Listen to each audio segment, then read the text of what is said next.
planning weddings recently, they've had to, worry about COVID and worry about everything else, being in the way. And this probably just wasn't even on the radar.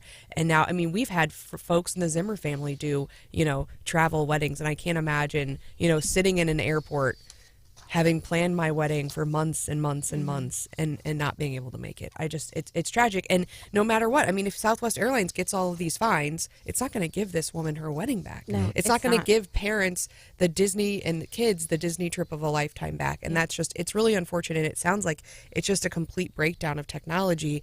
And I mean, Ashley, you're a business owner. You use technology every day. I mean, you have some responsibility to keep up with the times and to invest in your infrastructure and in your, R&D and your whatever your product you're using to make sure, not only that, I mean, their problem was logistics, but I'm thinking like cybersecurity and other things. I mean, I think they have to do something for their customers, right? I think they have to. And I don't know if you guys remember, we were talking this morning, but this happened in the fall too.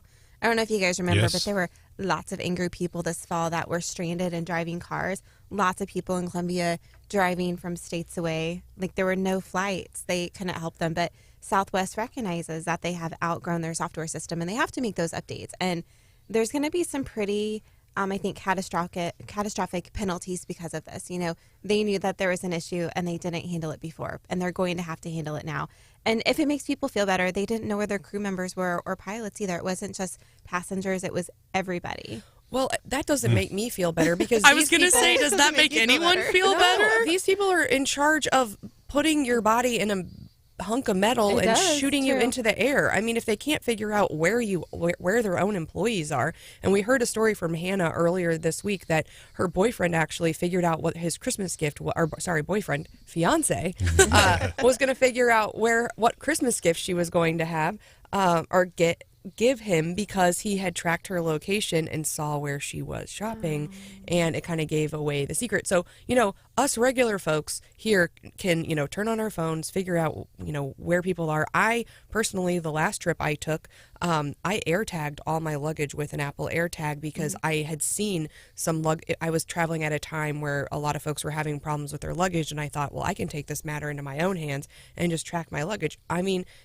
the fact that they don't know where their own employees are just blows my mind. And I think they should be held accountable for some of this. And I think a lot of consumers are going to hold them accountable. I have a trip scheduled coming up, and my sister, I am flying American, but my sister is flying Southwest. And we've had that conversation. Hey, do we need to change your flight to a different airline because it's not reliable? Sure. Well, they can't even track. I was reading another article this morning that right now, let's say that there is a change. They can't even get a hold of their crew via like a messaging system or through their system. They have to physically call them and track them down and say, hey, there's actually a gate change, which that just seems so old technology. I mean, do you remember, I think it was like church and like Girl Scouts where you had the printed out phone tree and you started at the top and you called two people and then they called, and it's almost like that's what like Southwest is doing. And there's something else, guys, that we should point out, and that is the fact of the matter is the American taxpayer has provided these airlines with billions and billions of dollars. They don't do that with every industry. I mean, there's no excuse for their technology to not work like that. And, what is the president? I haven't heard him say very much about it. I know the transportation secretary has said much, but what are they going to do? There's still people that can't get home. And it is, it is, what kind of fines are they going to do? And even if these folks get reimbursed, we're talking about a lot of money. They can't get home. It is, it's really, it's horrible. And that's just a good terrible. point. It's more than just the reimbursement of the ticket. It's hotel visits, it's gas, it's rental cars, it's lost trips, lost weddings. There's a lot at stake. There really is. Yeah, there really is. And, big time family, whether it be a wedding, a funeral, just beyond vacations. I mean, people are missing really important things. Now, the last time I was flying into Vegas, I'm coming down, I'm looking out, and I can see Lake Mead, and I can see the ring around Lake Mead. And as you know, they've been discovering like dead bodies in Lake Mead. And now I'm every article I see now that we're pulling stuff out of the low Missouri River, I'm thinking, well, at least it's not a dead body. It's just a bunch of hunks of junk, Not yet, right? Anyway. Well, and I think the river would probably, I'm thinking, does it wash Like, it doesn't wash the vehicles down because, John, how many vehicles have we pulled out of the river in the last few days? So so there's an ice jam. Is it just the ice jam that's causing the low river levels?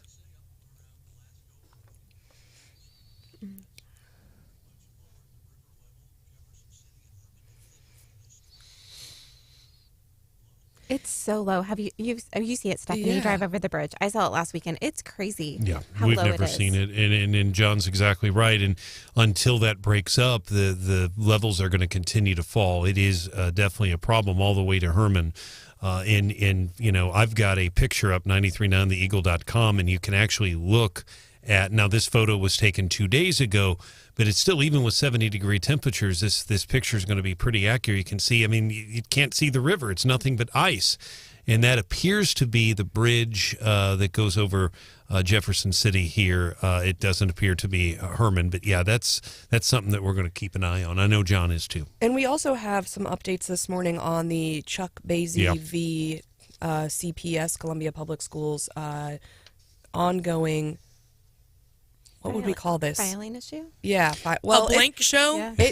It goes beyond. It started long before the filing issue, but yes. What's the news this morning, Brian? Well, yesterday Representative Basie did meet with an attorney, and I did confirm that with him, and that there's nothing. I'm not sure he can file a suit yet because he hasn't been denied access to the ballot. So he's kind of in limbo.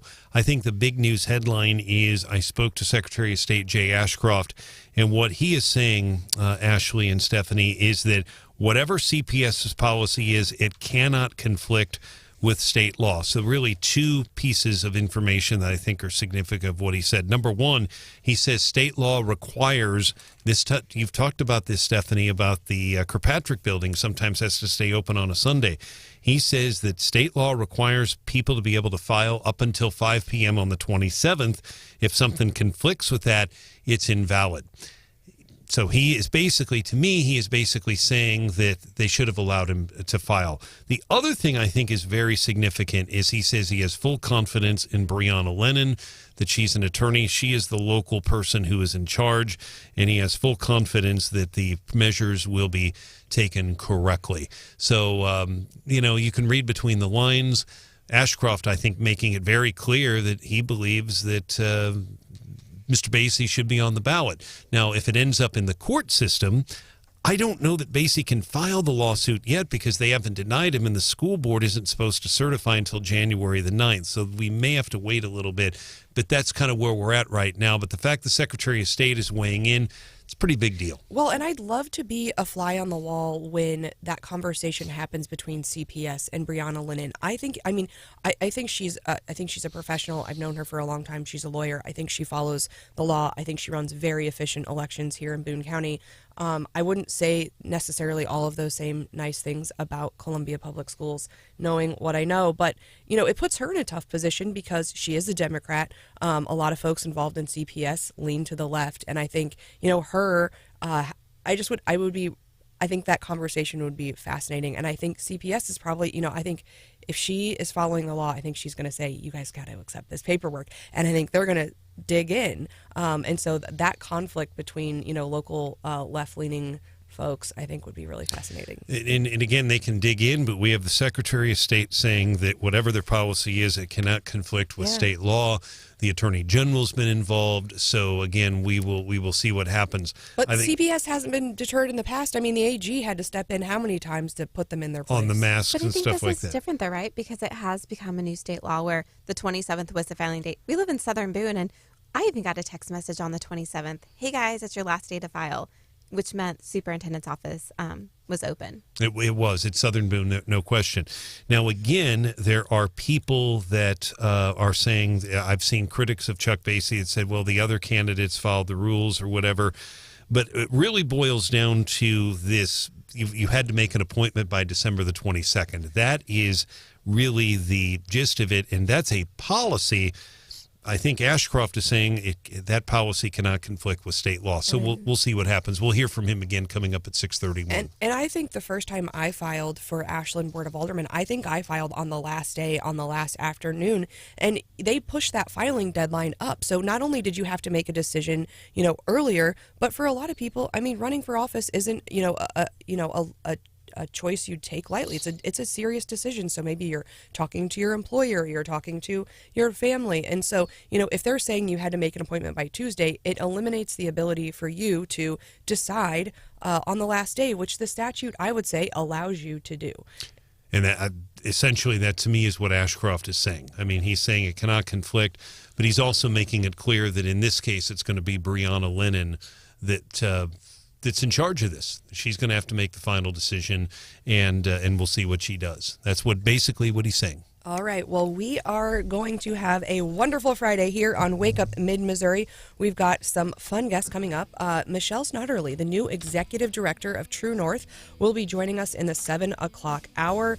We're going to do some more predictions, but coming up next is the daily DC rundown. We know the leadership election is coming up, and Kevin McCarthy is doing everything he can to gather up votes, but there's going to be some interesting fallouts if they can't get that election to occur quickly.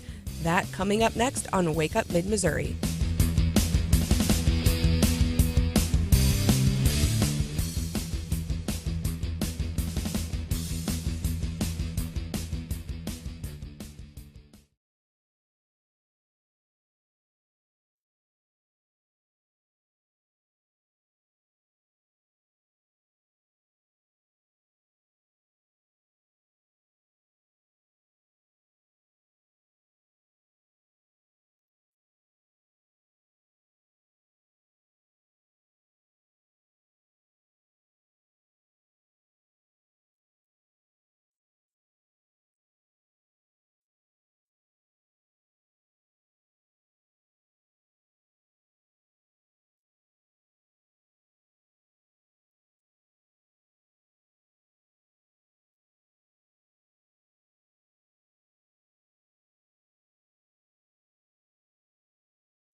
All right, it's time for the daily DC rundown. We are talking about Trump again. He always finds a way to get into the headlines. Now, they released his 6 years of his old tax returns last week, and now today we are expected to get years 2015 to 2020.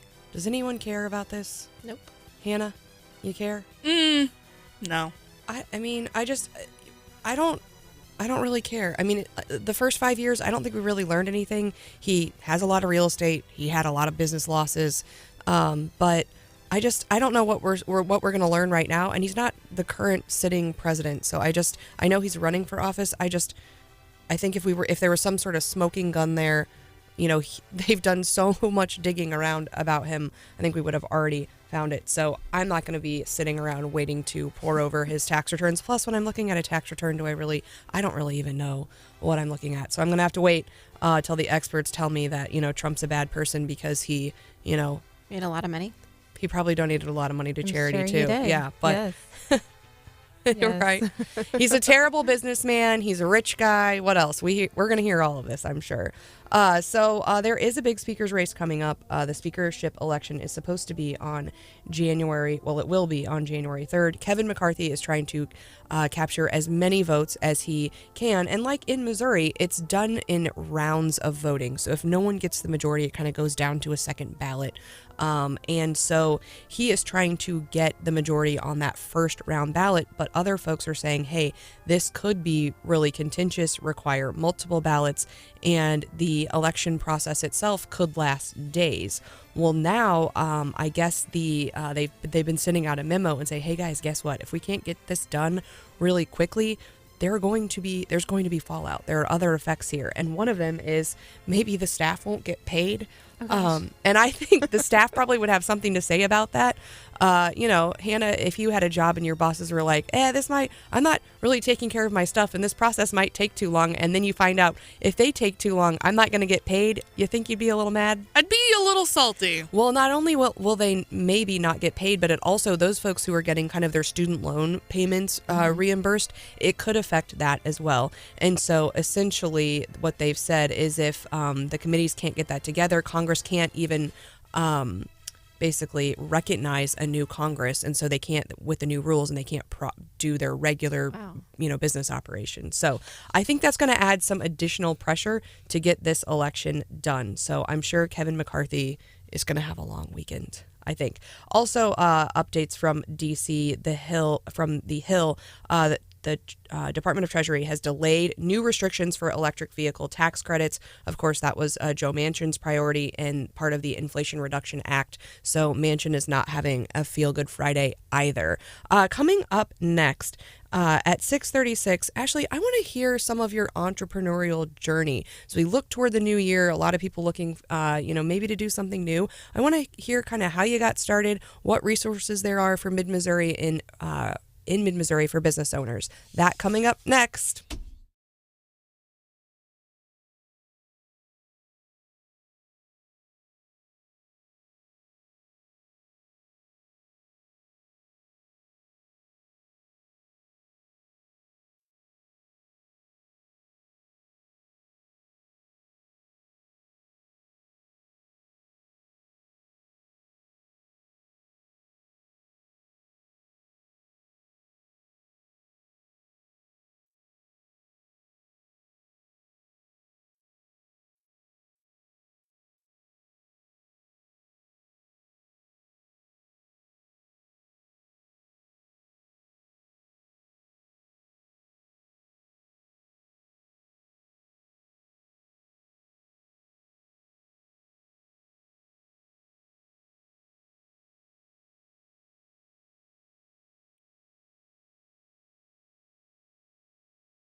This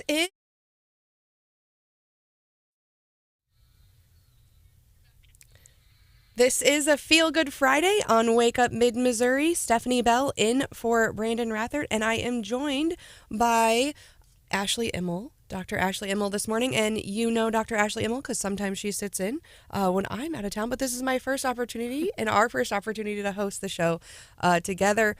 So it is a delight to have you here with us this morning.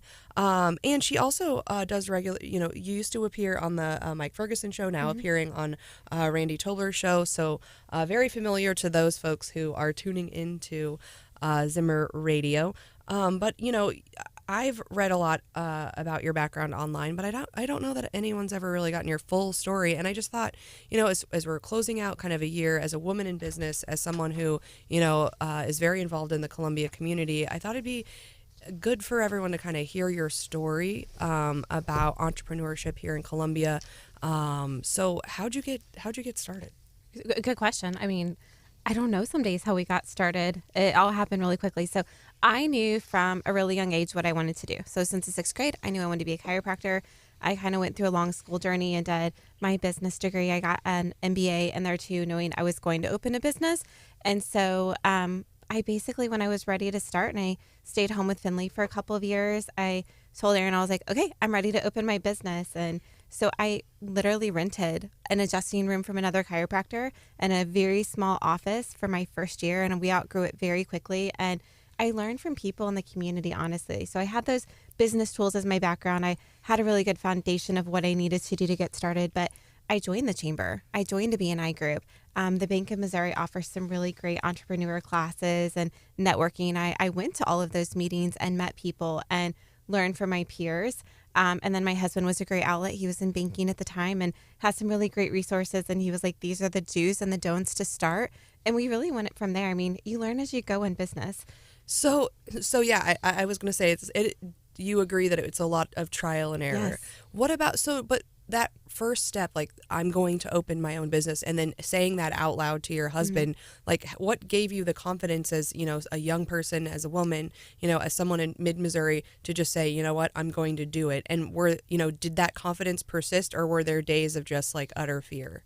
I think that there's always a little bit of fear, but I'm a pretty persistent person. So like once I have my mind set on something, you can ask my husband, like that's going to happen. So there's really no changing my mind, but there's a lot of fear, but it really is trial and error when you're opening a business or are a business owner. Not everything is going to go as planned, but you need a plan. So there's a lot of pre-planning. I do a lot of visioning for the next year, a lot of planning, not just with budget, but things that you want to happen, write them down, make a plan. And then it's fun to go back. I'm kind of a clutterer in my desk. I like to keep paper, which is really awful, but I love paper. And so I was going through from 2014 what my goals were for that first year. And it's really crazy to see like what my goals and expectations were then compared to what they are now. Do you laugh? I laugh. I'm like, I can't even believe I wrote that on a piece of paper because it's so ridiculous, and I've far exceeded everything, and I'm like, that was my goal. Like I should have dreamed bigger. But Brian, what's up? Yeah, I think it's a fascinating story, and obviously you've had enormous success, Doctor, and we appreciate that. But I think the what you brought up about writing those goals down, that's important, but you've mentioned something else that I think is important. I'd like you to elaborate, and that is the Bank of Missouri, those resources. Yeah. Can you elaborate on what they provide? Sure. So I think that they still do this, but they used to do lunches and bring different businesses together to meet and greet. So almost a networking system. They have done some fairs in the past as well where you can go in and see different businesses. So lots of things that I didn't know about, and business owners, I'm like, oh, I didn't know that was a thing, like Pizza Tree back in 2015. I didn't know that was a place downtown. I met them at the Bank of Missouri, sampled their pizza, and have been a fan since. So they offer a lot of great resources, and they're for the small business, small business loans if you needed one. Just great ideas if you want to have a business banking account. And there's all the banks in Missouri and Columbia, of course, are great, but they specifically, they were very impressionable. Yeah, and I think that's very important, and it ties in with really business. I've read their ad in Inside Columbia, which is a Zimmer publication. I've read their ad, but the first I've heard of what they've been offering here as far as those lunches and the greeting and really the networking. That's the first I've heard of it. So great information. And like I said, I don't know that they still do those. They used to. Well, and we've had on the show before the Missouri Women's Business Center, and I know they provide a lot of coaching, one-on-one coaching and other classes that provide those same resources. And the same with the chamber. The chamber does, like you said, the women's networking. They do those monthly lunches and everything. It's a great tool. Like, I think that anybody that is in business or wants to be, you need to get part of some type of a network, whatever it may be. So we're talking with Dr. Ashley Immel, who is co-hosting the show, but we're talking about her entrepreneurial journey and what is available out here in Columbia and mid-Missouri for small business owners.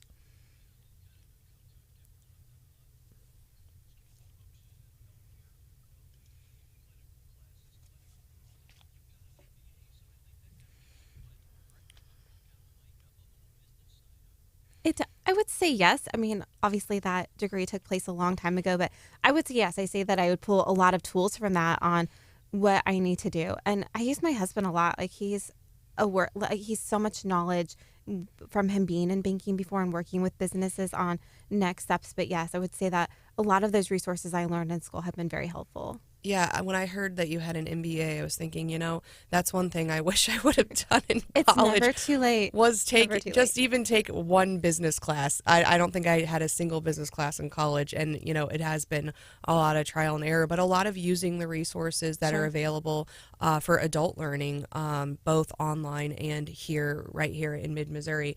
So if someone is tuning in and they are thinking, I'm not happy in my 9-to-5, I want to make that jump. What advice do you have for folks who are thinking this is somewhere where I'd like to be? Sure. I mean, I think that, as you would know too, because you are a business owner, it doesn't happen overnight. So thinking that you're going to go from that 9-to-5 and you may work less hours, that's not true. You're going to work more hours. You're going to be more stressed. But if you stick with it and have a plan and write those goals down and really move forward, you're going to have that great success later. But it's not going to happen overnight. So many people told me, give it 5 years, and that's stressful. I will say, when I opened my practice, I cleaned houses on the side. That was my income at first, and I enjoyed it, and it was a great outlet. But I didn't just walk in and make, this instant paycheck or have that instant success. It was a lot of hard work, and my team was a really big part of that at my office. We all work as a team for that success. Now, it's been a challenging few years in business. And so how are you, what are the biggest challenges you see as a business owner, and how are you navigating those challenges? So COVID, of course, was a big challenge for everybody. That was a huge navigation a few years ago of, when can you be open? Who's going to come in? What staff do you have there? I think that new challenges, not now, like, we have a fantastic team and staff where we have the people we need, but there was a challenge for a while when we needed additional team members and couldn't find anybody. And I think that's probably true in a lot of small businesses. It's hard to find employees right now, and good employees that want to stick with it. There's just been so much chaos in the work system in the last few years. Yeah, so you aren't originally from Ashland, correct? Or where's home? I actually grew up in Fulton. So okay, so still mid-Missouri. Mid-Missouri. But you had a choice of where to put down your roots and where to locate your business. And I think as our economic development partners are trying to get more folks here, and we're trying to, make sure we've got all the right tools in place to attract businesses like yours and others. What do you think? What were the deciding factors? What do you think are those factors that we need to make sure in mid-Missouri we have in place to draw people who have an entrepreneurial bent or spirit? Well, I can tell you that this is not where I plan to put my roots down. Like, not for 1 minute. I thought I would be the furthest away from this area ever.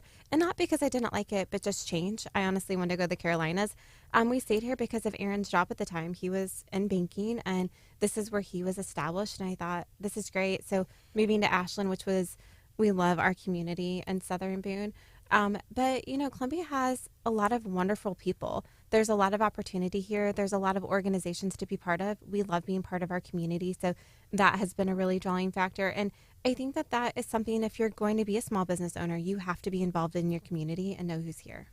And so you ultimately, I think you're really happy with your decision. Yeah, I am. Have you found then Columbia to be more of a welcoming environment, or do you still get some of that competitiveness in business? I think that it's a very welcoming environment. No matter what you're in, it's going to be competitive. You're going to have competitors, but I will say from the chiropractic world, we really work together. We root each other on.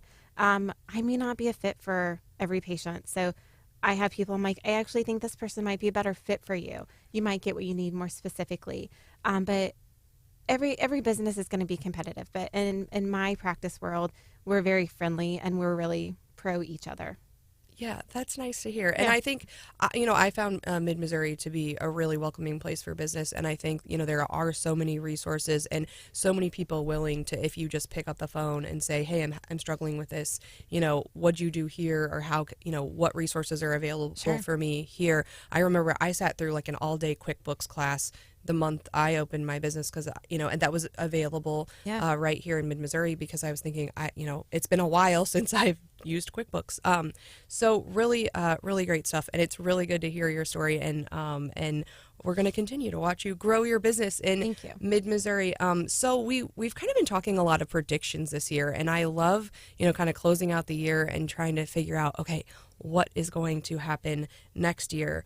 And so, but a lot of folks get it wrong. And it's not just the weather people, but a lot of folks get it wrong. But this entity is saying that last year, their 80% of their reported predictions came true. We will tell you who that was and what their predictions were and what their predictions are for 2023 coming right up.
This is Stephanie Bell sitting in for Branden Rathert on a Feel Good Friday on Wake Up Mid-Missouri, joined by Dr. Ashley Emmel.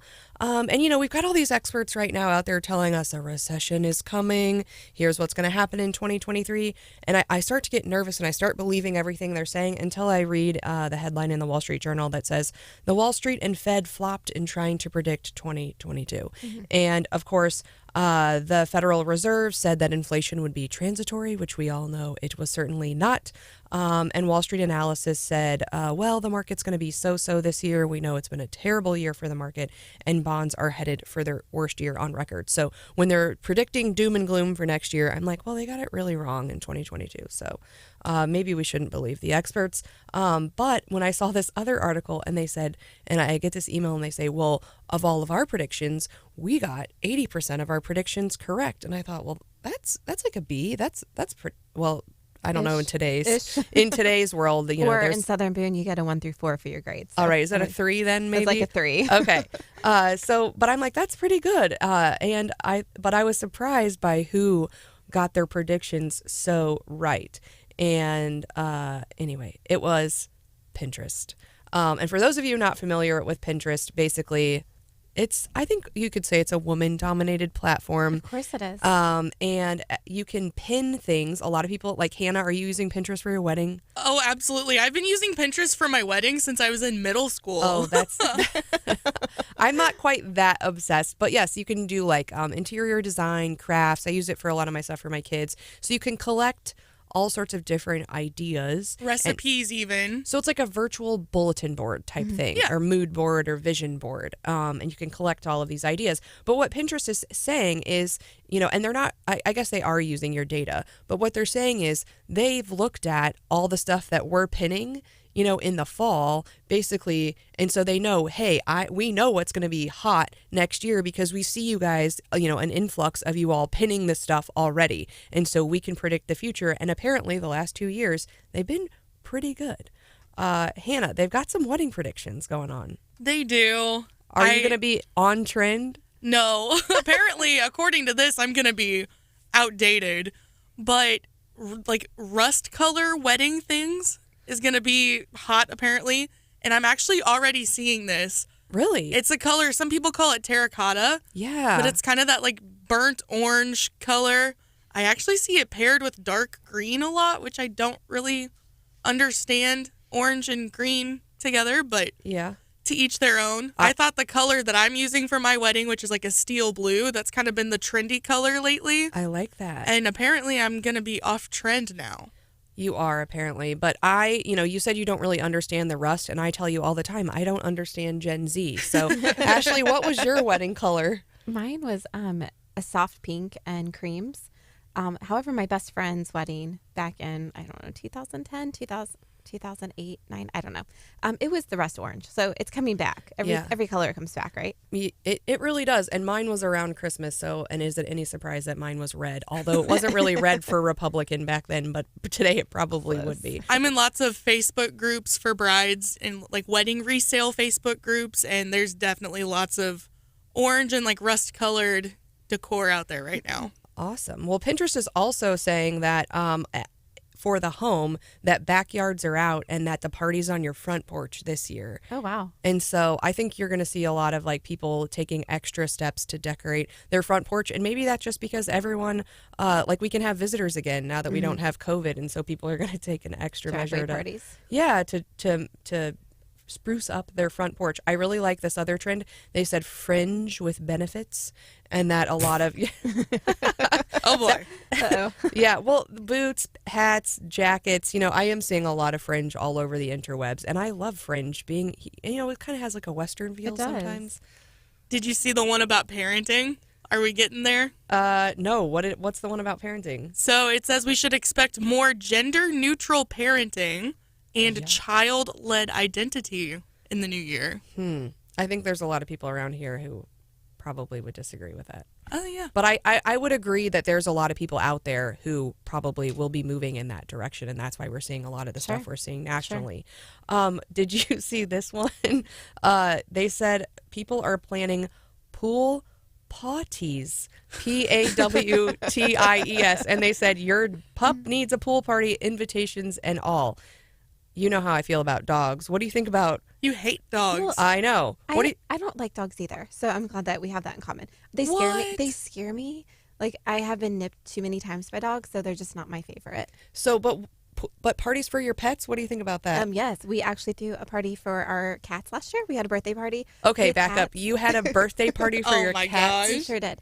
This is my kids' idea, so I go with those ideas that are fun. So we wore party hats, we had cupcakes, we sang to them, and we had bacon for them. Was it an excuse to eat cupcakes and bacon, though? Is that really what it was? There's always an excuse for cupcakes and bacon at my house. But even my husband got involved.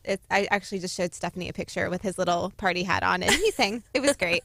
Well, apparently you are on trend and Yes. before the trend, because this is a trend for next year. So if you're looking for other ideas, apparently, and what's going to be hot next year, which you might want to know for your business, you can go to Exactly. Pinterest and see what's coming up next. All right. At 7:10, we are going to be joined by the new executive director for True North.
after slashing 2/3 of its schedule in recent days, including more than 2,300 flights yesterday. Southwest is promising a return to normal operations today, but recovering from the so-called meltdown of 2022 won't be quick or easy after Southwest canceled some 13,000 flights. So we are continuing to watch the complete meltdown of Southwest Airlines. They're now facing fines. People have missed weddings and all sorts of vacations and events. And, you know, the federal government is talking a lot, but I don't know if they're threatening fines, but I don't think anyone has a really good solution. And I think really at the end of the day, the customers are going to make Southwest Airlines pay for this mistake. Absolutely, they are. And the CEO, as we all speak here on the Eagle and KWS, as we speak right now, the CEO of Southwest Airlines is doing an exclusive interview on Good Morning America, and the host is kind of grilling him right now. So we'll see. Obviously, he was prepped. He seems apologetic and stuff. We'll see what happens. But they're still having issues. They're still having issues today, well after Christmas. And it's all due to failure of technology, failure of their own technology. They don't know where their people are. They don't know where their people's stuff is. And really, it's isolated to them. And so you can try to blame it on weather, but, the weather was resolved several days ago. And other airlines are not having this type of meltdown. And so I think there will be a significant backlash. But I'm really not counting on the federal government. I'm really counting on consumers to make different choices, and maybe Southwest Airlines will get their act together, because it's just been horrible to watch.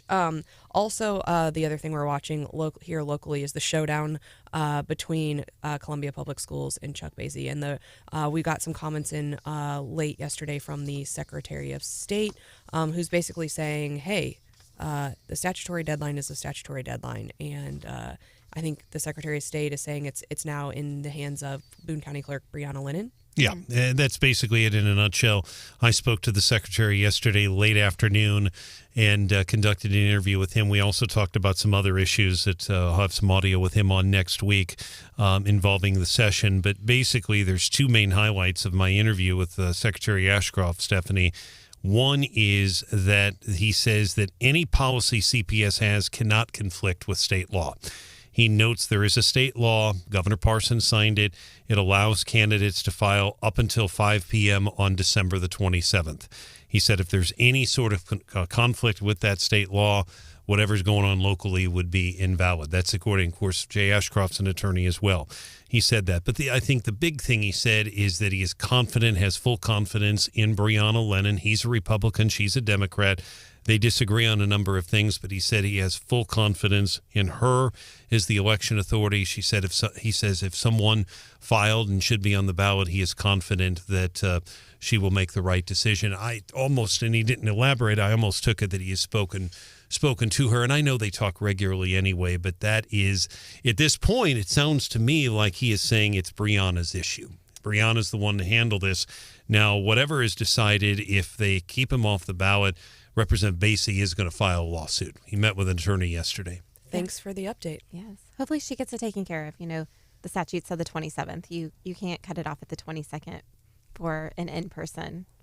I agree. Hopefully the Columbia Public School District and the folks who denied him that access reimagine their position on that. Well, we've highlighted some good things going on here in mid-Missouri with business and entrepreneurs, but we also wanted to highlight this morning on a Feel Good Friday all of the good things happening with our nonprofit community and resources available to folks. So we are going to welcome in Michelle Snodderley. She is the new Executive Director of True North. Welcome.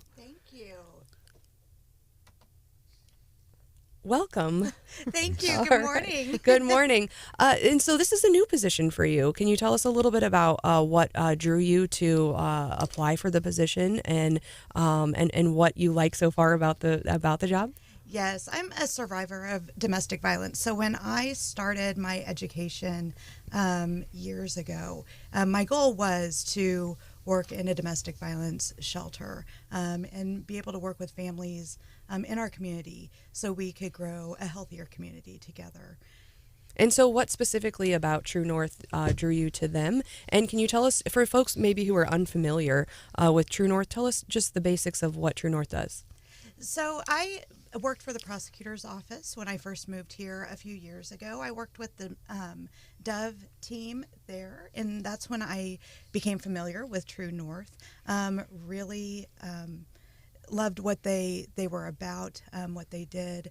The work that I did with victims very much coincided with the work that they were doing with victims as well. And so that's how I found out about True North. And then, of course, through the years, just referring to them when we've had somebody that needed services. Michelle, congratulations on your appointment, and really appreciate the work that True North does. True North started as the shelter. That was what it was called back in the 1970s. Mizzou students created, and you have had more than 4,500 calls for service just last year, and I'm really looking forward to you getting a chance to serve there. We have had, and we've covered it in the news, and horrific doesn't even begin to describe it, some domestic violence incidents in the past 3 or 4 months right here in Columbia. One woman thrown literally to her death off a bridge off of Highway 63 into the woods at Clark Lane. Awful domestic violence incident. Just a couple of weeks later, there was a young lady here in Columbia. She was being battered. She was on the phone with 911 based on the court documents. And as she was phoning in, she was shot to death. And a relative in her home was shot to death as well.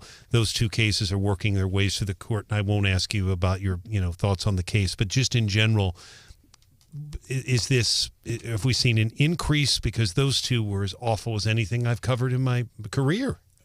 I think it goes in waves on how many people that we see. I know that Missouri, we are third rated for domestic violence. That's just behind Kentucky and Oklahoma. 1 in 3 women and 1 in 4 men have experienced some kind of domestic violence. And so, it's pretty scary when you're looking at it. 10 million people in the United States are impacted by domestic violence. That's 20 people a minute who are experiencing domestic violence. Thank you for your service. Thank you.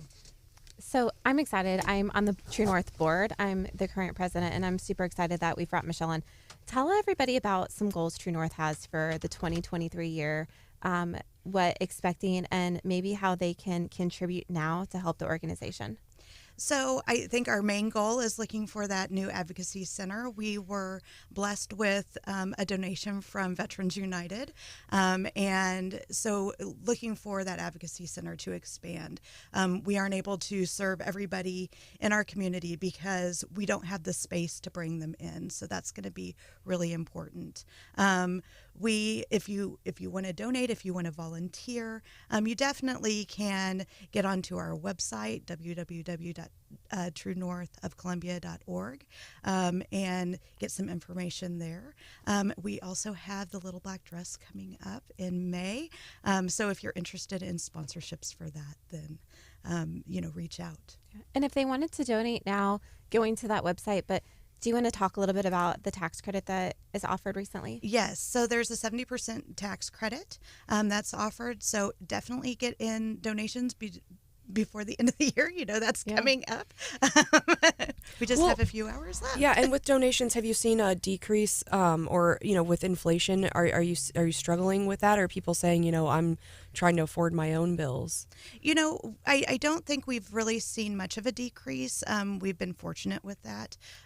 But with the, growing needs, every year we increase the needs that we have. So that means that we need to be able to provide those services. We are talking with Michelle Snodderley, the new executive director of True North.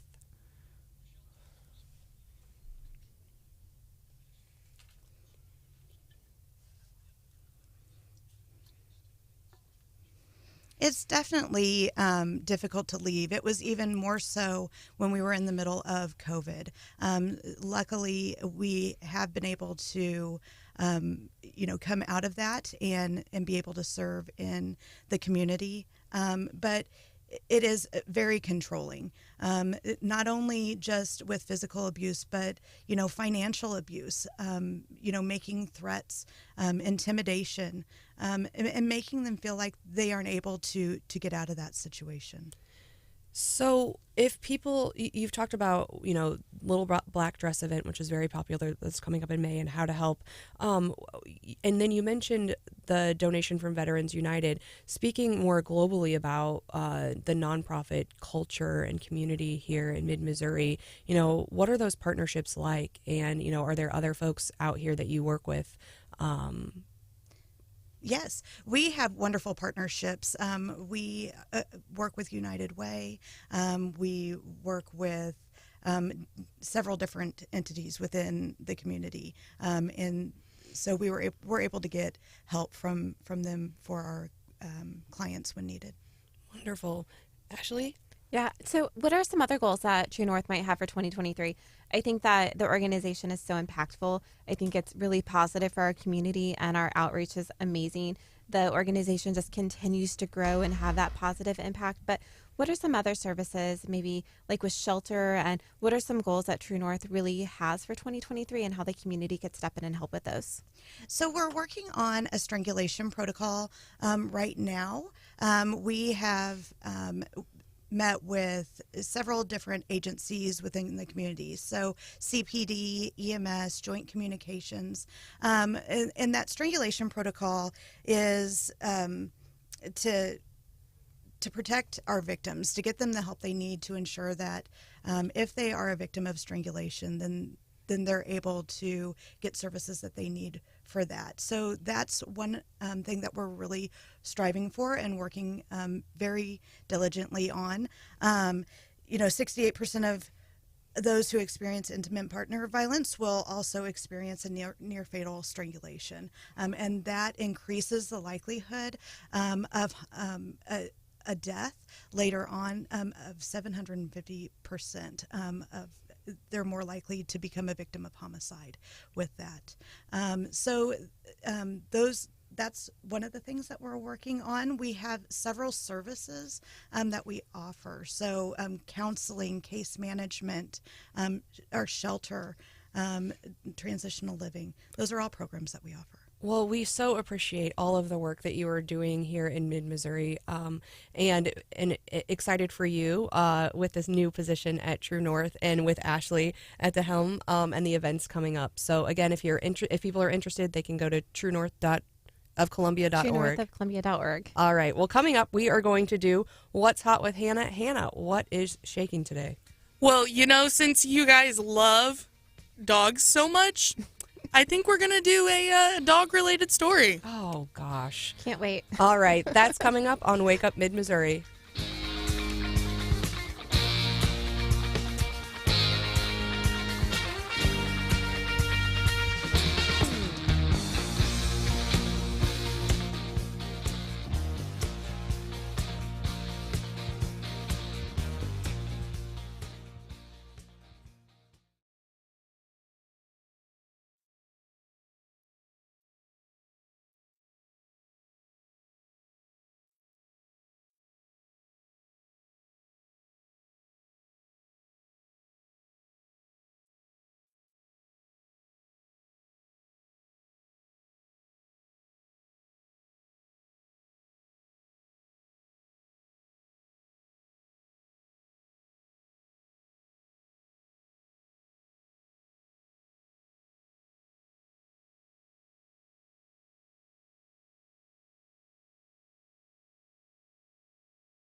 It's 7:25-ish, which means it's 7:26. Hey, that's like a B plus, super I close. think. Yeah. All right. What's hot with Anna this morning? You know, Steph, I knew you didn't like dogs. Ashley revealed to us this morning that she also does not like dogs, which blows my mind. But whatever. So I knew that I had to pick a Feel Good Friday story about a dog. It just had to happen, right? All right. And it's kind of funny. I think you guys will find the humor in this, even though it is about a dog. Well, so over the holidays, some of us like to party it up. We might partake in some alcoholic beverages. Perhaps. Did you say paw take? Oh, I didn't, but that's good. That's good. So, a Minnesota couple made a grave mistake. They came home from one of their holiday parties, and they had some leftover Jell-O shots that they left out on the counter.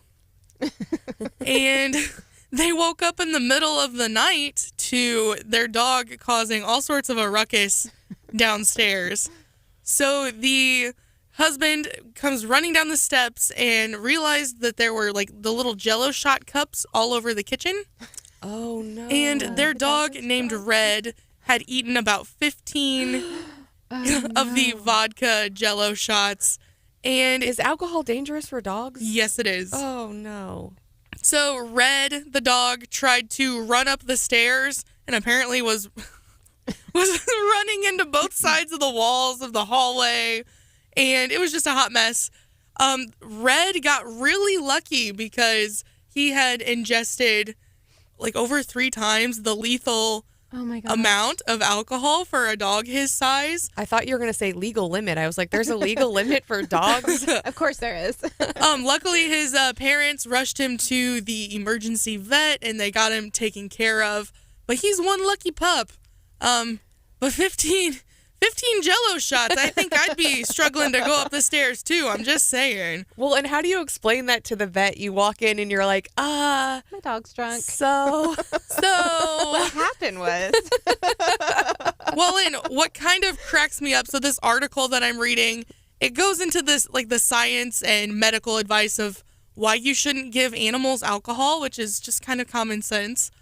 But the article literally says, bottom line, don't give your pets alcohol. Wow.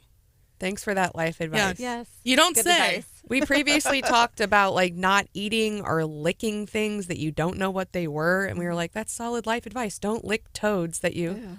Yeah, exactly. Don't pick a toad up and try to... I wonder what the emergency protocol for that is. Do they pump their stomachs like they might? I would assume so. So they were worried about the dog's blood sugar because I guess alcohol like can really deplete your blood sugar. And so that's kind of what they were keeping an eye on. But yeah, he got really lucky. I like it. Well, it was a good end to a potentially bad situation. Yay for dogs. See, Ashley and I can be dog friendly. Yes. Coming up, we are going to be joined after in the 8 o'clock hour by Shawn Burcham. He's the founder and CEO at Pro Food Systems. You'll know their top brands like Champs Chicken. And he is doing some business consulting.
This is Stephanie Bell sitting in for Branden Rathert, and you are listening to Wake Up Mid-Missouri and an update on Mark McCloskey other than him flexing in the mirror in his latest workout routine, which he posted on Twitter not too long ago. Apparently he was in court this week asking for his guns back. If you recall, he was on everyone saw the picture of him in the pink t-shirt and on his front porch. He originally signed a plea agreement and was trying to negotiate and saying, well, maybe we'll donate the guns to charity, because typically if you use something in the commission of a crime, it gets forfeited. And we talked about some asset forfeiture issues here in Mid-Missouri earlier this week. He asked the court again, can I have my guns back? And they said, you signed a plea deal. You don't get your guns back. Is it just the guns they had outside of their house, not all of his guns? And he didn't lose the right to carry a weapon in the future, or or anything like that, or any other weapons. And of course, if we've seen his house, he has plenty of money to buy as many guns as he wants. Sure. So, and I think he.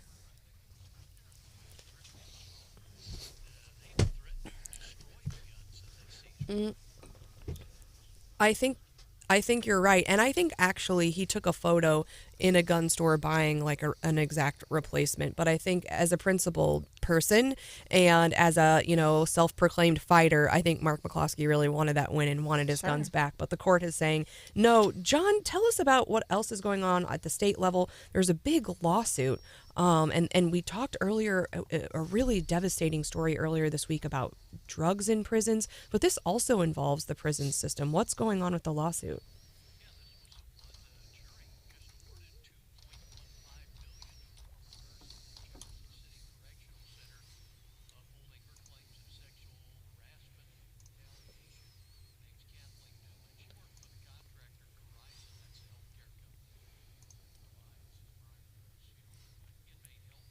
Yep.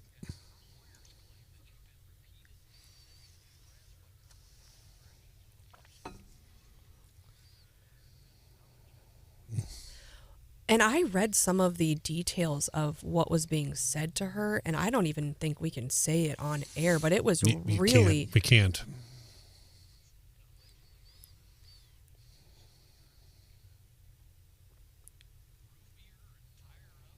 That's awful. Really serious allegations, but again, against prison staff. And when we talked earlier this week, and the Riverfront Times wrote an article about drugs in prisons and noted people are dying left and right. I mean, 50 deaths since July or something. I mean, sometimes, that's a lot of people dying in prison. They're saying they're young people, and although they can't tie it necessarily directly to drugs, they're saying these all can't be natural causes. And we know the prison changed their mailing system, and so it's not coming in through the mail, and they're saying it's coming in through the prison staff. There's only other two ways to get it in if you can't do it through the mail anymore, and that would be through the staff. It's probably going to be a small number when you talk about 11,000 employees, but those allegations, by the way, that John read are just absolutely horrendous. I mean, just horrendous. And then the other way they're bringing the drugs in traditionally has been through the visiting room. And but yeah, the no words to describe that on that judgment, but we will see. We had similar thing. I don't remember anything quite like that when I worked at the department. I think it is important to note with a department that has, let's say, 11,000 employees. I don't know their exact amount right now. That's what they had when I worked there. I've been gone since 2008. I know they've downsized a bit. It was at least once a month a corrections employee would get caught bringing in drugs or child molestation. Now, these, a lot of times they have to work their way through the courts. In one case, a guy was chasing someone down the street with a baseball bat in Cape Girardeau. It was just, it was embarrassing, but it's a small number. But when this is absolutely horrible, what was according to the court did happen to this nurse that was working at the prison. according to the court. And you said you had gone to witness an execution at one point, and there was a car that was on its way into the prison that someone was stopped with drugs. It was my first day on the job. The Highway Patrol and the may have been the National Guard, and certainly the St. Francis County Sheriff's Department. This was Bon Terre. Director Larry Crawford, a man who I worked for, impeccable integrity. The Inspector General and I were in a vehicle. We were going, and I was just learning. I was going to an execution, and it looked like a roadblock, and they searched every vehicle, including the director's car. I mean, they went through my bag. Of course, it was all fine.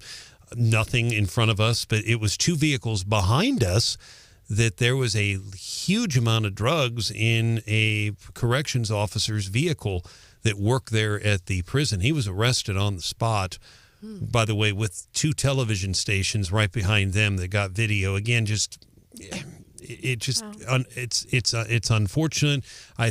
He probably didn't think that they would be, looking at that during an execution, but they got him. And he, last I checked, he had gone to prison himself. So do you think there is going to be a call from the state legislature, from anyone else, saying, hey, as a result of this lawsuit and some of these other things that have been revealed recently, we got to do something about drugs, about staff, about anything? I mean, and what can you do if you're already short on? Yeah. It is, and keep in mind, it is, I think it's very important. I don't want everyone to think that there's a lot, and when I work there, and I'm sure today, a lot of very good corrections officers. A lot of the ones I work with are now retired. Unfortunately, some have passed away. But anytime something like this happens, it just reflects poorly on everybody through no fault of the many, the overwhelming good officers. Which, bottom line to keep in mind for listeners, is especially at the Riverfront Times, that Licking prison that they were talking about, these are maximum security prisoners. And in that particular prison, I'd venture to say most of them are in there for murder. I mean, they're not in there for, not paying their child support. They don't go to a level 5 institution. So, what you're going to stick them with, again, and they need to be prosecuted, but they're already in there, most of them serving life. Mm-hmm. And it's an unfortunate situation. I know the director that's down there now, Ann, is, working very hard. They're doing the best they can, I'm sure. It's just a very tough situation. And don't forget, it's also probably, I'm sure, coming in through the visiting room as well. The problem is, if you don't allow them to have visitations, then they can't get acclimated to the outside. And when they have their families, but then it just takes a few, and they're, bringing it in through there. That's what they did when I was there. Not as many when I was there going through the mail, but they've completely cut that out. But that article was horrible. What was it that you read in the Riverfront Times? Yeah, but maybe that issue's not coming to the top priority list for the legislature this session, because they've already got a number of top priorities. We've been running through them this week a little bit. We've got initiative petition reform on the agenda. We've got education on the agenda. We've got sports betting on the agenda. But there was a piece of legislation, I think, that caught your eye, Brian. Yeah. A new bill filed by Bill Eigel. What's that all about? Yeah, Bill Eigel, of course, chairman of the General Laws Committee, and it looks like he may be running for governor. He was, and at this time of the year, and John knows this, I spread my stories out because I know lawmakers aren't around, so I record as many interviews as I can and spread the stories out. And I met him over at Dickey's Barbecue here in Columbia, very recently, where he spoke. And he spoke about a number of issues, but this bill, very straightforward. It would require a hand counting of all ballots, and it would require paper ballots. He is not happy with voting machines. Now, they would still be able to use the voting machines for those with disabilities. He said we hand counted ballots for the first 200 years. He talked about these hanging chads down in Florida. If people remember that back in 2000, I certainly remember that. And he says that people thought if we had the machines, it would get better. He doesn't like it, and that is his bill. We'll see what happens. I think with a lot of these bills, will the governor support it? If the governor comes out and supports a bill like that, it would be big. The governor has not made any public comments that I'm aware of about this, but that is a bill. And there's one other bill that I think is very important locally. Stephanie and Ashley. And when we're down at the governor's prayer breakfast, he's a Mizzou graduate. He represents a district on the border down with Arkansas, but I'm hoping we can get him on. But I'm telling you, this is a huge bill. His name is Travis Smith. He's a radio guy. I knew him. He worked in West Plains, listens to us quite a bit on Wake Up Mid-Missouri. He's from a little town called Dorr, again, a Mizzou graduate. He's very upset about what happened with Danny Santulli here in Columbia at the fraternity. And Ethan Hines over at Channel 17 did a nice job profiling this last night. I've talked about it on the news as well. But basically, if someone at that fraternity would have called 911 or stayed with him, according to the representative, they could have at least tried to pump the alcohol out of his stomach. But by the time, no one did that. They didn't call. It was on. I mean, the video is horrible. We've all seen it on Good Morning America.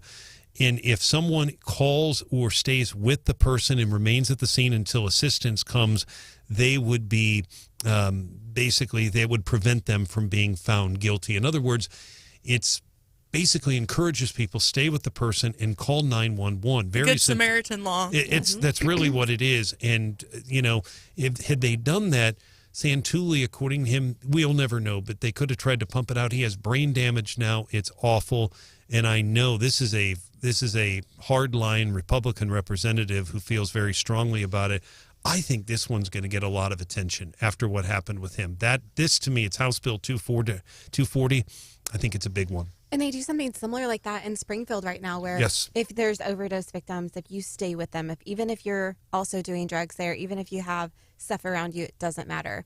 You are immune to that because you called for help for the other person. That's the whole idea. And again, because you're staying with them. In this case, there were people in that room. I saw the video. I mean, we don't have to say allegedly. They were in the room. Had one of them called, maybe they feared retribution. I can't speak for them, but had they called, who knows what would have happened. But we've seen the parents and what they've talked about, and the young man is blind. It's an awful story. Awful. There's no other way to describe it. It really is. And so it sounds like there are a lot of topics up for debate in the legislature in 2023. And as Brian mentioned, we will be live from Jefferson City from the governor's prayer breakfast next Wednesday morning. Very excited about that. Coming up, we're going to talk about what we're feeling good about. Some good news on your Friday. Text us at 874-9390 and let us know what you're feeling good about.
right.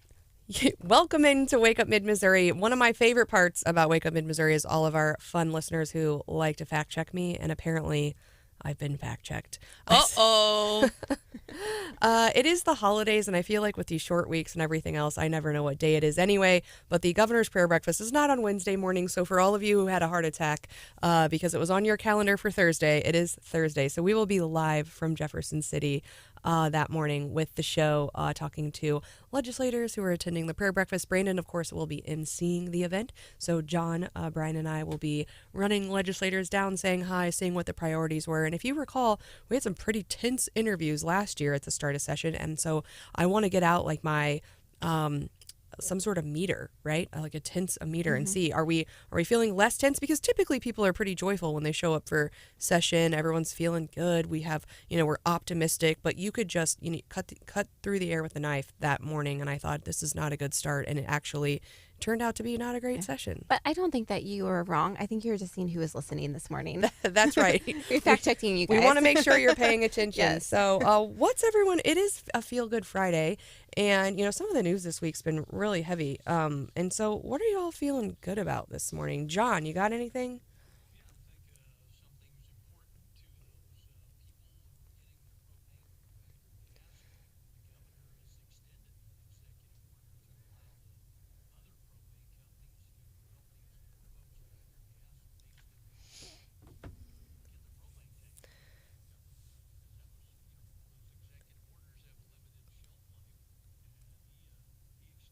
Yes. Super important. And I know the AG stepped in with a lawsuit, but as you know, that takes a little bit of time. So certainly to keep these people in a place where they can get their heat and get some help, because these people just evaporated apparently from Missouri. So really good news out of the governor's office yesterday. Ashley, what are you feeling good about lately? I'm feeling good that in 39 days from today, the sunset's going to set after 7 p.m. Oh, that sounds delightful. I think we've got some winter weather to get through before then. But, you and I have been sitting and we're thinking, is it still dark? When is the sun coming out? Just a few minutes ago, I'm like, how is it still dark out still? But we're headed in the right direction. We've already had the shortest day of the year. Shortest day is gone. We're heading into longer days now. All right, I'm ready. What about you, Hannah? I've been having fun this week, like with the holidays and seeing family, of getting some of my bridal party asked, to be bridesmaids. Or we got ring bearers, my twin nephews. So it's been kind of fun just to finally get those people asked that I've had picked out in my head for a while. And everyone's really excited, and it just kind of warms my heart that they're excited for me. Oh, checking things off the list. I love it. And we have been giving, I feel like we've been talking a lot about the Columbia Public Schools. And I want to say, though, that, I think I'm really grateful and appreciative of teachers that go the extra mile. Mm-hmm. And we've got a lot of good teachers here in Mid-Missouri, in Jefferson City, in Blair Oaks, in Columbia, in Southern Boone. And my kid came home with my kindergartner, this huge gift for Christmas. And I was thinking, usually you get like an ornament or like a card, something small. And this gift was like as big as her. And I'm thinking, what on earth could that possibly be?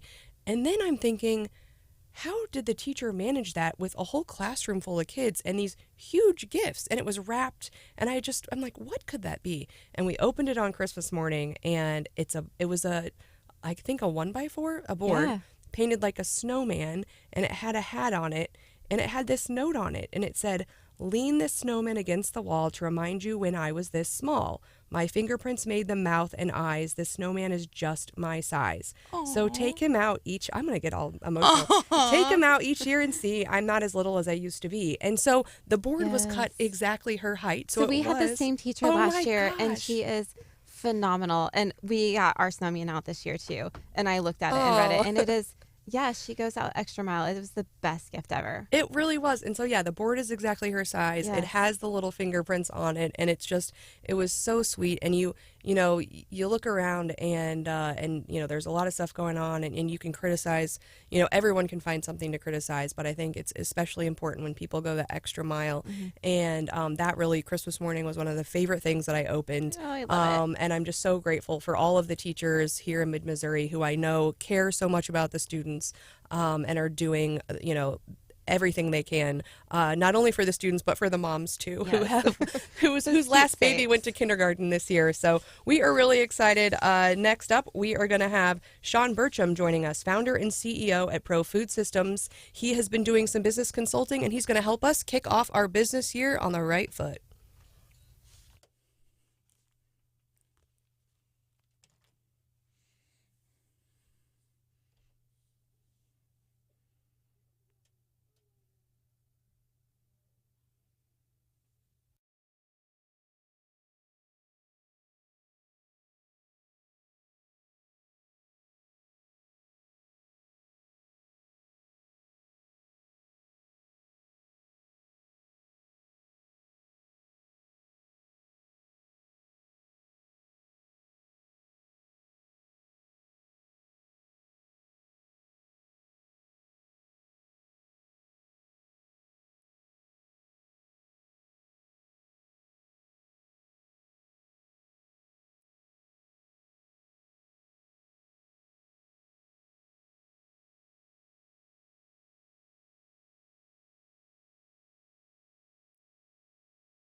start my motor running for a wild weekend.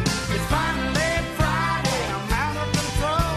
Forget the working blues and let the good times roll. It's gonna be a rock and roll weekend. From 8 o'clock when the show begins. Get on the phone with all your friends. People just need to chill out a little bit. Tell them it's going to be a rock and roll weekend.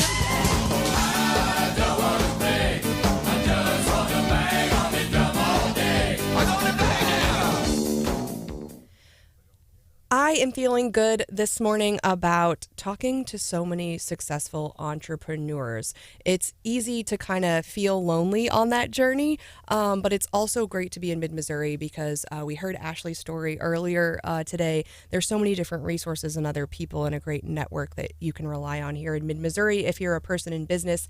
And this time of year gets me all in my feels. I'm looking at my personal life and my business life and kind of, conducting these annual reviews, looking back, and then starting to try to look forward. And so when I started talking to folks, if I go to Twitter, they're telling me I got to wake up at 3 a.m. I need to do a cold plunge. I got to read a business book a day. I got to, do no caffeine. And I can kind of get wrapped up in that stuff at the new year and be like, okay, I'm going to change my whole life to some super business lady. And I thought, let's go to someone who's been super successful right here in mid-Missouri, who's doing some business coaching of his own, that can maybe give us some practical advice. So we are happy to welcome into the show Shawn Burcham. He is the founder and CEO at Pro Food Systems. Their flagship brand, Champ's Chicken. And now he's doing business coaching under Grit Business Coaching. He's got a summit coming up. So Shawn, can you give us the elevator pitch for Pro Food Systems? Tell us a bit of your story.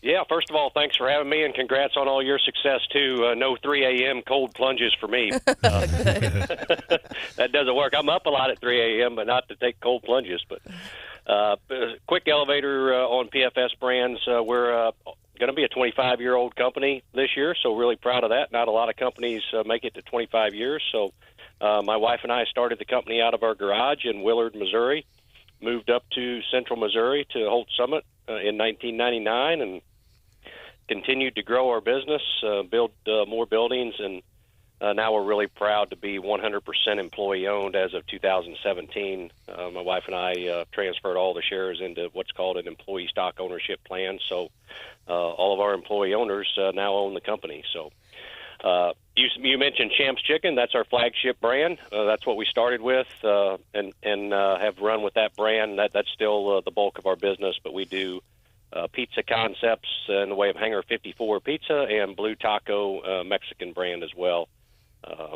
Several other brands. And then to your point, we started Grit Business Coaching in 2018 to help companies with employee engagement and open book leadership. So that's the past 25 years wrapped up in about 60 seconds. Shawn, we appreciate you joining us live, and what an amazing story, starting in that garage in Willard, which is a small town in Greene County.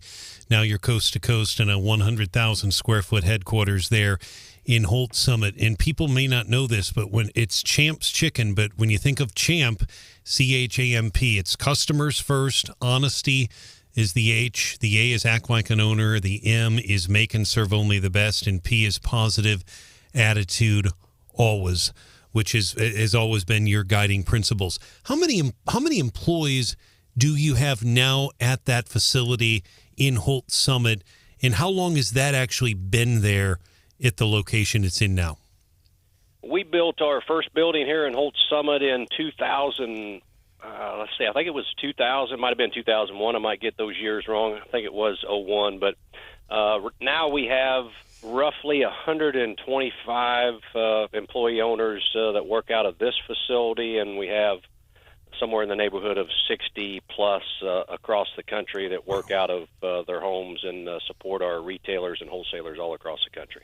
So when you're talking to business owners, and now when you're doing your coaching, what are you telling folks about, what they should be doing toward the year end and then in looking toward the future? Yeah, I heard your intro, so it sounds like we think alike. I'm an avid goal setter and always have been. that this time of year is exciting for me because I do reflect on the past. I don't think backwards very well, but it is a good time for me to reflect on the past and see what went right, what went wrong, and ultimately set out the plan for next year. Believe it or not, we actually have something called a high involvement planning process. We get the bulk of our employee owners involved with the planning process because we believe that people help support what they help create. And we actually start this process back in August and start goal setting for the next year and getting everybody involved with that plan. So we're wrapping it up. Next week, we actually don't wrap up our final plan until the first or second week of January once we get final numbers in for the year. So exciting time of year for us. That is exciting. So, Shawn, my husband and I actually talk about you frequently and your success. And as business owners, really look up to you. And your Champs Chicken saves me every Christmas. We do your chicken every Christmas Eve with our sides, which it's always kind of a tradition. But what are some things that you can tell business owners of things you did when you first started that would be helpful, that helped you and your wife get your business going? Well, we talk a lot about goal setting. Thank you for the business, by the way, on the chicken side. Goal setting, it was a big aha moment for me in about 2011, just about the time I was turning 40 years old. And I read a statistic that only 17% of the people set goals. And of that 17%, only about 0.5% of those people write their goals down, and you're 50% more likely to achieve a goal if you just simply write it down.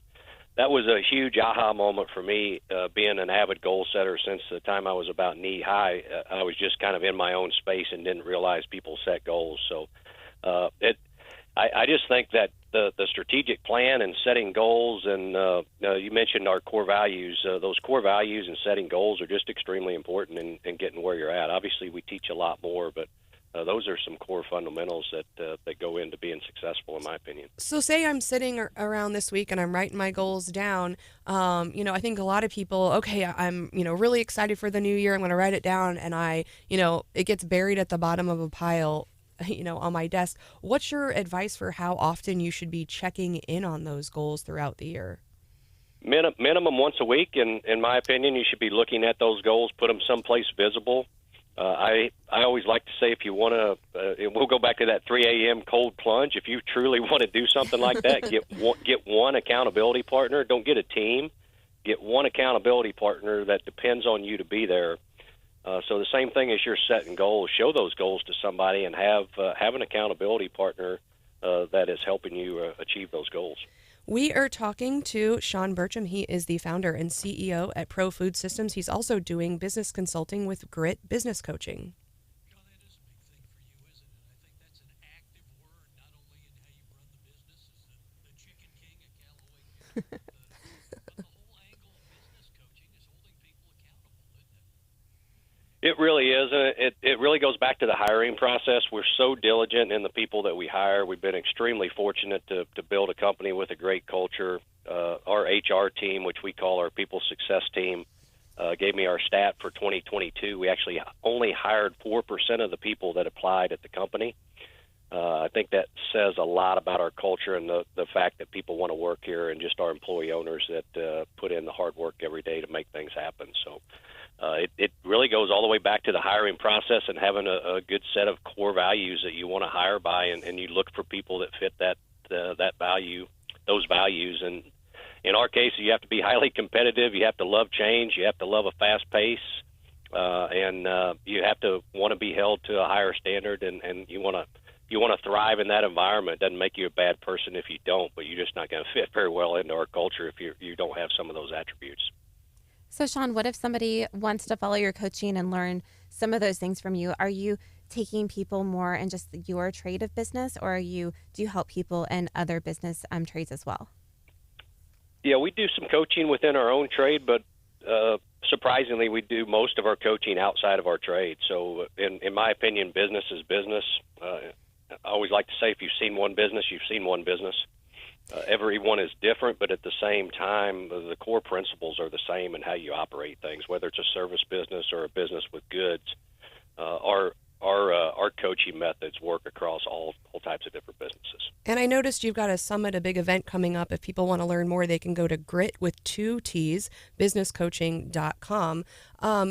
Congratulations on 25 years. And I think what that says to me is that I know we've had, some real hills and some real valleys in the last 25 years. And what it says to me is you built a strong foundation and built a business that can really weather some tough times. And I think right now in mid-Missouri, we've got a lot of business owners who are nervous, who've had, gone through the struggle of COVID, came out on the other end of it, and now are staring down high inflation and a potential recession and are thinking, I don't know if I'm going to make it. What advice would you have for people who are feeling nervous about the future on weathering those tough times? Yeah, I think one of the things that's really beneficial for us, and we're certainly in that category, it's been a very tough 2.75 years here. Going back to March of 2020, it's been a roller coaster ride. One of the things that's critical for us is our open book leadership and sharing the financials. I feel we live in a very financial illiterate country. In fact, the statistics will say 66% of the population is financially illiterate.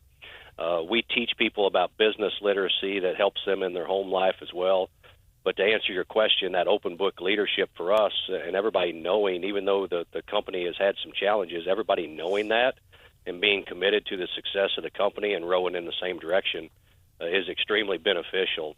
Most owners would actually think it's a detriment to show people the challenges that you're having in business, but I believe it's the exact opposite. If you're transparent and they actually know, they're more vested in the success of the company. Sure. Well, one thing I asked Ashley earlier was the moment that you kind of decided, okay, I'm going to do this thing. I'm going to start a business. And I think for a lot of people, who are tuning in, maybe they want to make a change in the new year and they want to take that leap. What was that moment like for you and your wife? Crazy, really. We had just had our first kid. We had decided before we got married that she was going to be a stay-at-home mom. So she had already quit her job after teaching for 4 years. We had our first kid, and then I decided to just out of the blue quit my job. So we went from a double income, no kid family to a one kid, no income family, literally within the year. So it was scary. A lot of people thought we were completely nuts, and I think we probably were. Just before I turned 28, and have a new kid to support and a wife that just married 4 years, so it was crazy. Luckily, she's been supportive and allowed me to do what I love to do, and that's just create opportunities for other people. And I've just got a passion for helping people be more successful. But man, I'm a serial entrepreneur. I believe in capitalism. I encourage everybody to go out there and take the risks. It is a big risk, and not everybody makes it, but I'm super supportive of everybody that does it. But it's worth it, right? It's been worth it. Been extremely worth it. We've been extremely blessed, and I've got so many great people that have helped me along the way, and most importantly, our employee owners. It's just such a great group to work with. I truly believe if you surround yourself with better people than yourself, that's truly how you get to where you want to be. Well, any last parting advice for the young entrepreneur who might be starting a business in the new year? Do what you're passionate about. It's not at the end of the day. It's not about the money. It's trying to find something that you're passionate about, and if you're truly passionate about it, go for it and seek out mentors. There's a lot of great mentors out there that love to help people. We are finding more and more out about all of the great resources for local entrepreneurs and small business owners here in mid-Missouri. And of course, I think there are a lot of people here in mid-Missouri who look up to you and your company and your principles. And you set a really great example for those of us younger entrepreneurs who are looking to make some waves in the future. So I appreciate your time this morning. Shawn, thank you so much for joining us. I appreciate you guys as well. Thanks for having me on. You guys have a happy new year. You too. Well, coming up, we've got the Morning Bell, and I really found this interesting. Some businesses are pivoting, and they were doing their own thing. They saw a problem, and they said, hey, that's not really our problem and not really our thing, but I think we can help. And I think creative solutions are the way of the future and will make businesses successful. And so I want to give a shout out to these folks who are using creative solutions to help others. That coming up next on Wake Up Mid-Missouri.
This is Wake Up Mid-Missouri. Stephanie Bell in for Branden Rathert, and I am joined by Dr. Ashley Immel and a cranky computer for the Morning Bell. But it is time for the Morning Bell, and I read this article in the Wall Street Journal about data centers in Europe, and what we know is they are having an energy crisis, and they've been having some serious, with everything going on in Russia and Ukraine, and they're trying to find new ways to deal with their energy crisis. And so what they were saying is there are all these data centers over there. And so these large scale data facilities, and what we know about data centers is they have lots of computer equipment. Hopefully it works better than my current computer is working, but lots of computer equipment, and it heats up really quickly. So those data centers get really hot. And somebody started thinking creatively and said, hey, do you know what? You could actually use that heat to help us out. And they thought, you know what? And I think, we heard from Shawn Burcham, he's a capitalist, right? And I think if you have a data center and you have all this leftover heat and you could vent it, or maybe you could sell it off to someone who actually needs it, then why wouldn't you do that? And I hadn't heard that being done before, but I thought, I think especially as we enter a time that could be more difficult for business owners, I think it's important to remember for all of us, like, how can we be pivoting? How can we think creatively to solve problems? And I know I had the chance to speak to some students, and they asked me about entrepreneurship and, how to get started. And I'm like, find a problem that people have and find a way to solve it. And so I really liked seeing the story in the journal about just people solving problems for other people in a way that benefits everybody. So things to be thinking about as you enter the new year, as you start setting your goals. How can you be a problem solver for others? Coming up next, we have to do our winners and losers. We've got some big ones this week, and we are also going to be doing leftovers. We will be doing that in just a few minutes here on Wake Up Mid-Missouri on 93.9 The Eagle.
And now for nominees for the winners and losers of the week on 93.9 The Eagle. If you have a winner or a loser of the week, you can text us at 874-9390. You can also give us a quick call. We'd love to hear from you. And like Brandon likes to say, the more localer, the more importanter. I think we have a lot of local winners this week. Of course, everyone, all of the clerks and everyone accepting the property tax payments is a busy time.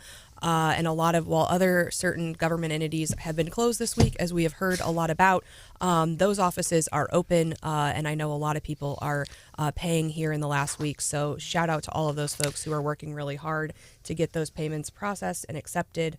Really appreciate that. And then I saw this tweet as well from a postal worker, and he just took a picture of himself. He's looking very tired. And he said 60 plus hours, 500 plus packages, 8,000 plus letters, almost in sub-zero weather. My week is finally over. Merry Christmas. Wow. And we know, I think they were expecting 1 million packages out of that Amazon facility in the month of December right here in Midmo. So to everyone who made everyone else's Christmas's wishes come true, just appreciate all of the folks who are working really hard over the last couple of weeks. Yeah, exactly. And that postal employee, we thank them because they don't get a whole lot of credit, and they do it very difficult conditions. You know, that storm last week, some people didn't think it was a big deal. It was a big deal. It would have been worse, obviously, had we had more snow, but it was the temperatures. Obviously, the water pipes bursting have caused problems, but the postal workers, USPS, they were out delivering and trying to get to their locations in their vehicles, and then some of them have to walk their route. So kudos to him. And to piggyback on what you said about the Boone County property taxes and all the counties, Larry Vincent's obviously working very hard, his staff as well. Here in Boone County, I was down there yesterday. Every window was taken, and people were patient. They moved through pretty quickly, but boy, there were a lot of lines, but it moved through pretty quickly. So just be patient with everybody, and they're getting them through as quickly as they can. Line looked long, but I probably was in and out in maybe 5-10 minutes. John, you got a winner or a loser?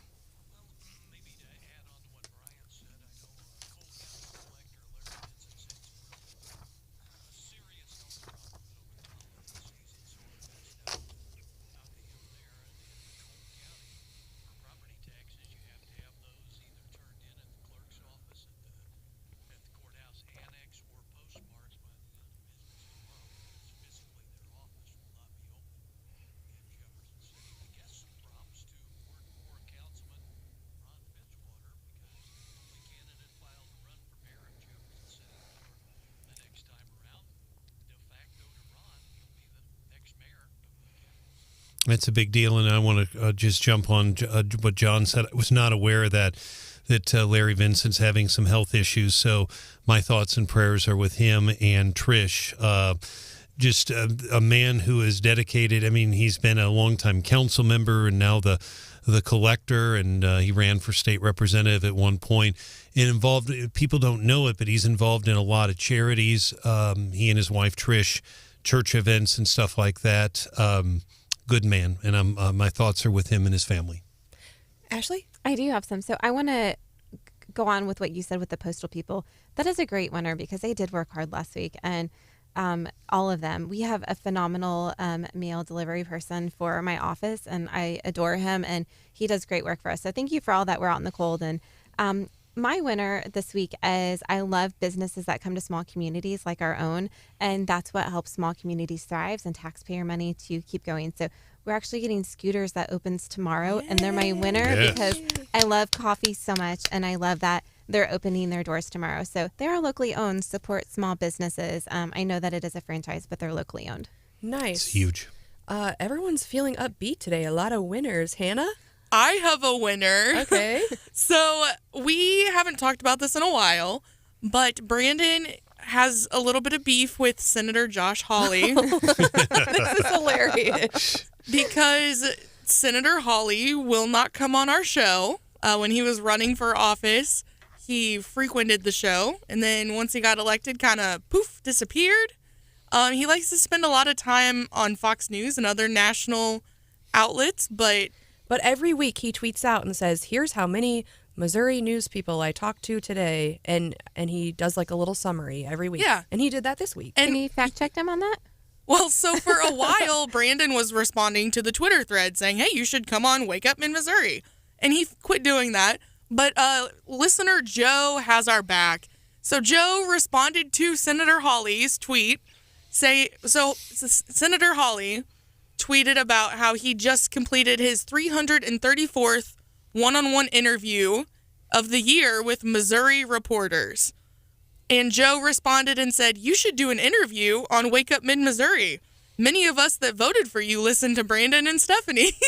It's pretty good. Great. And I just wanted to give Joe a shout out and say thank you. And it made us all laugh. And I retweeted it and said, yes, please, Senator Hawley. Well, any response?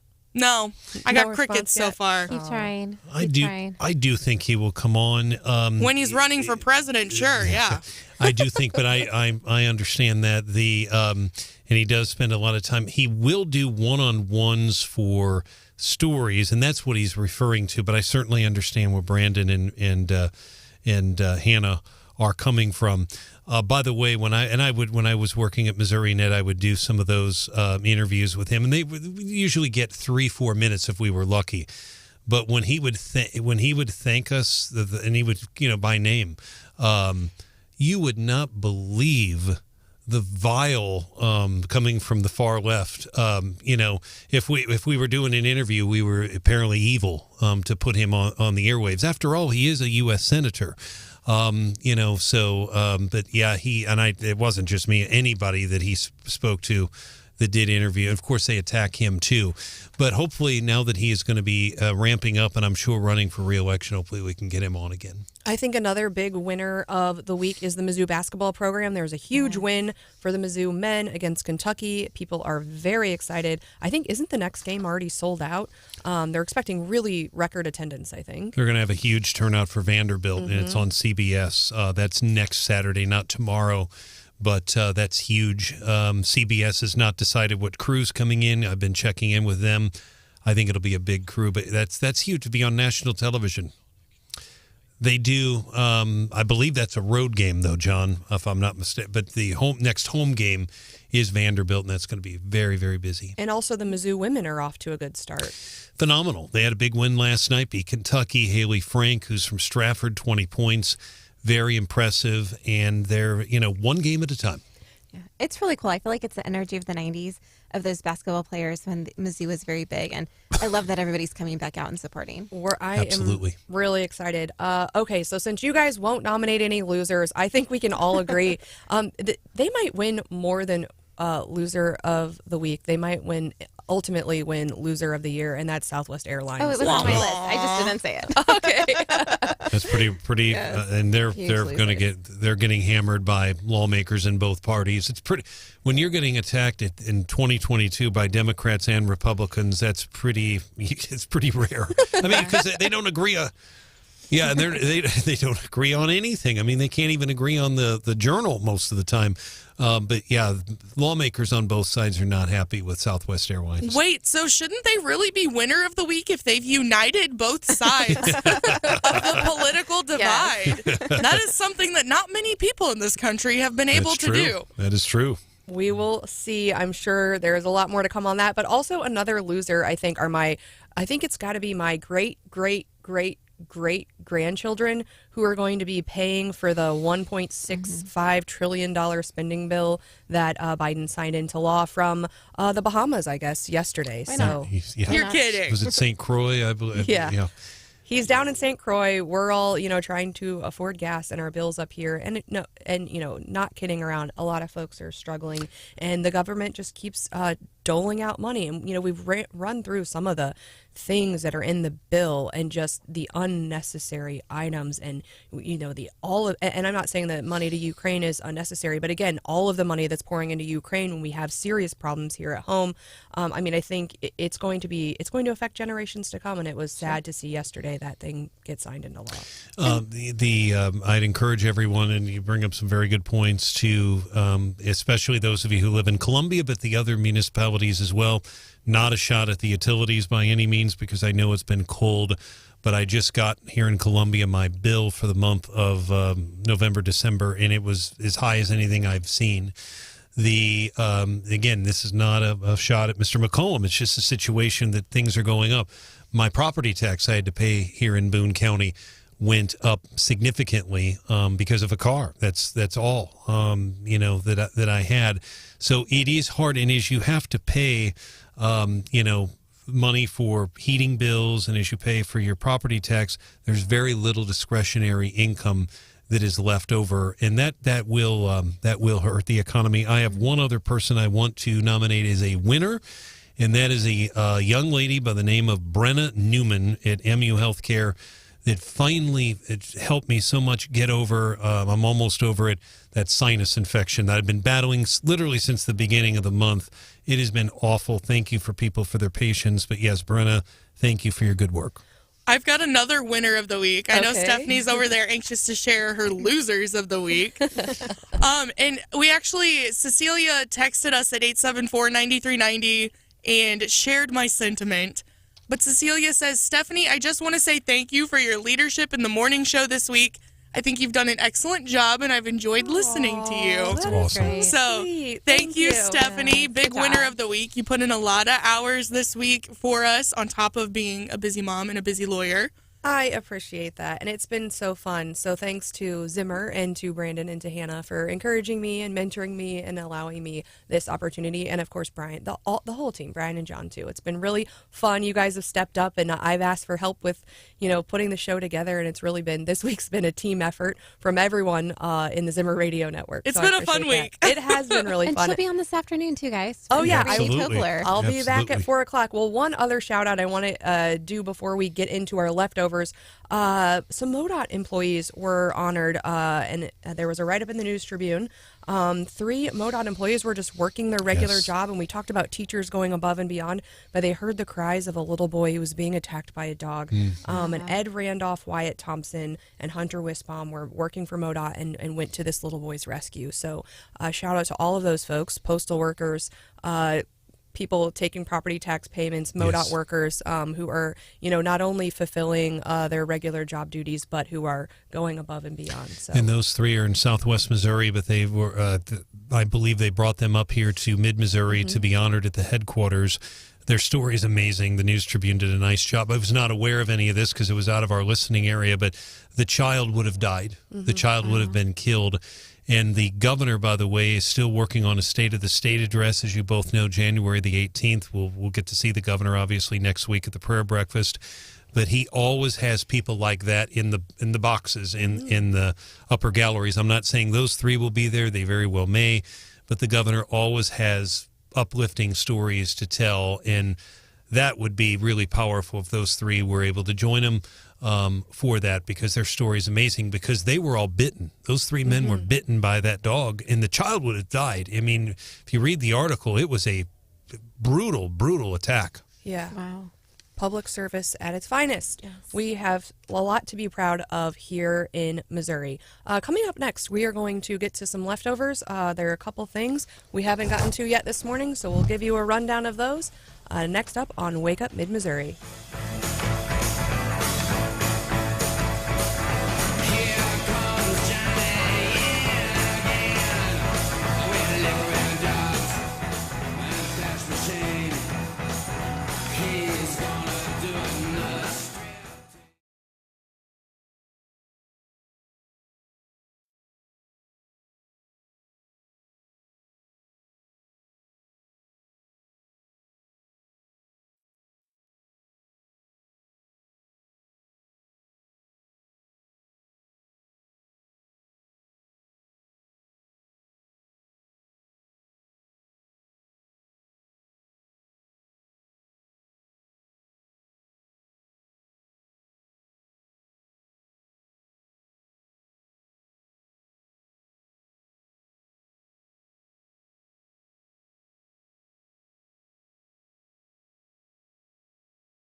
Stephanie Bell in for Branden Rathert. I will be back with you at 4 o'clock today, filling in for Randy Tobler on the Randy Tobler Show. Really excited about a guest that's coming in the 4 o'clock hour. I met him at a conference. He just came out with he's actually an entrepreneur himself, sold 2 really successful companies, and like other entrepreneurs knows that relationships are huge. And we talked about solving people's problems. Shawn Burcham and Champ's Chicken solves the problem of people like Ashley, a busy mom getting food on the table on really important nights.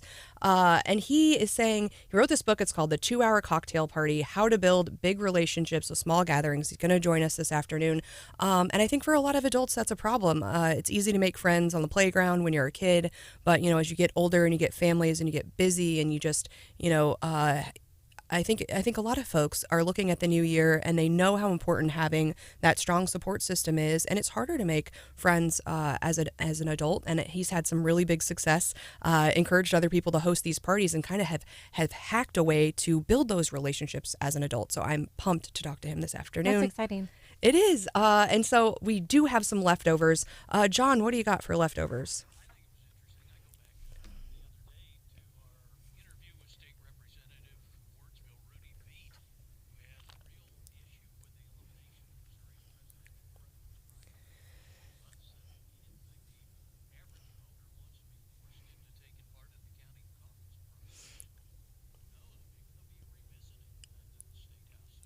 Yeah, and I hadn't thought something he brought up was, we have military members who are overseas who can't participate in person in a caucus, and I don't know how they've dealt with that in other states, but, I hadn't thought that it does exclude certain segments. Ashley, the thing that you just showed me this on your phone, and I think it's one of the funniest things I've seen all year. Well, I was inviting you to, today is actually a holiday party. Hannah, have you heard about this? This is a social media thing, I guess. Oh, boy. So I want to invite everybody in the listener area, of course.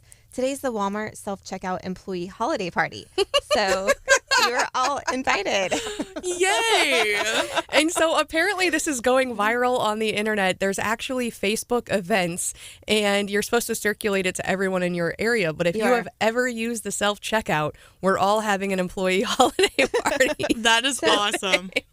You do. Right. You do get a bonus. And actually, Osage Beach alone, 21,000 people are interested in going. Could you imagine if 21,000 people descended on the Osage Beach just like high-fiving each other? I love that. Just show up to the parking lot. And we've had tailgate. I think you're either avid self-checkouter or not, and I hate it. If I only use it if I'm forced to use it. But Hannah, it's a Gen Z thing. We have to train you how to talk on the phone. So I think it's the fact that you can't bring yourself to talk to the checkout person. Is that the issue? I don't understand. That's part of it. I also can bag my stuff how I want and take my sweet time. You're not awkwardly trying to cram your debit card back into your wallet while the other person behind you is trying to, get all up in your grill. Like I said, I will never understand Gen Z. You're just too old to understand, Stephanie. All right. Well, thanks for hanging with us this week. I am old. On Wake Up Mid-Missouri, we've had a great week. Branden will be back on Tuesday. We're excited to kick off the new year with you, and we hope you will tune in at 4 for the Randy Tobler Show. The Gary Nolan Show is coming up next.